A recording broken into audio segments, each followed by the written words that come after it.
పక్షవాయువు గలగడంతో నీకు పక్షవాతం ఎందుకు వచ్చిందో తెలుసా? నీ పాపం వల్లే వచ్చింది.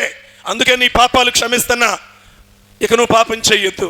ప్రియులరా, కొన్ని రోగాలు దేవుడు అనుమతిస్తే వస్తాయి, పరిశుద్ధులుగా బ్రతికినా వస్తాయి. కానీ కొని తెచ్చుకోవద్దు. కొన్ని పాపాల వలన ఖచ్చితంగా రోగాలు వస్తాయి. అందుకే వీళ్ళతో 38 ఏళ్ళు పడి ఉన్నాడే, వాడికి పాపం చేస్తేనే ఆ రోగం వచ్చింది. ఎట్లా తెలుసయ్యా? యేసయ్య అన్నాడు, మరి ఎక్కువ కీడు నీకు కలగకుండా ఉండాలి అంటే ఇకనన్నా నువ్వు పాపం చేయకుండా ఉండు. అంటే దాని అర్థం ఇంతకుముందు పాపం చేశావు, అందుకు 38 ఏళ్ళు శాపాన్ని అనుభవించావు. పక్షవాయువు కలిగిన వ్యక్తితో కూడా అదే చెప్పాడు, నీ పాపాలు క్షమించబడిన. ఎందుకు పాపాలు క్షమించాడు? ఆ చేసిన పాపం మూలంగానే వాడు మంచంలో పడ్డాడు, కాళ్ళు చేతులు పనిచేయటల్లా, మూతి వంకర తిరిగింది. కారణం పాపం చేశాడు. అందుకే ఆ పాపాలు దొర్లించి వేశాడు. దొర్లించబడినటువంటి పాపములను ప్రియులరా మనం మరలా తిరిగి అన్నడు కూడా మన మీద వేసుకోకుండా వాటిని తొలగించి వేయాలి, వాటిని నరికి వేయాలి. ఏం చేశాడు? శరీర ఇచ్ఛ అనే దానిని ఏం చేశాడంట?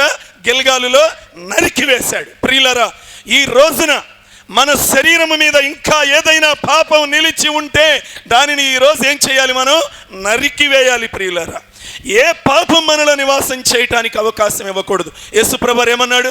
నీ కన్ను తేటగా లేకపోతే ఏమన్నాడు? ఆ కన్నుని ఏమన్నాడు? తోడవతల వారై. 2 కన్నులు ఉండి నరకంలో అగ్నిగుండంలో పడటం కంటే ఒక కన్నుతో పరలోకంలో ప్రవేశించటం మేలు అన్నాడు. కాబట్టి అగగుని ఏం చేశాడు అంటే నిర్దాక్షిణ్యంగా మనం దేవుని దగ్గరకు వచ్చిన తరువాత నిర్దాక్షిణ్యంగా నరికివేయాలి. సౌలు కానీ కొన్నిటిని తీసుకెళ్ళి రహస్యంగా మేతేస్తా భద్రపరిచాడే, మనం కూడా పాపాలను రహస్యంగా మేతేయకూడదు, రహస్యంగా ప్రేమించకూడదు. కొన్ని పాపాలని రహస్యంగా మేతేసే బ్యాచ్ ఉంటుంది. వాళ్ళు యథార్థంగా ప్రార్థన చేయరు, దేవుడి మందిరానికి వస్తారు కానీ హృదయం వెప్పరు, లోతైన ప్రార్థన చేయరు. లేదు, నువ్వు నేను ఎవరం కూడా బైబిల్ మాట జ్ఞాపకం ఉంచుకుందాం. అతిక్రమములు దాచిపెట్టువాడు వర్ధిల్లడు, వాటిని ఒప్పుకొని విడిచిపెట్టువాడు.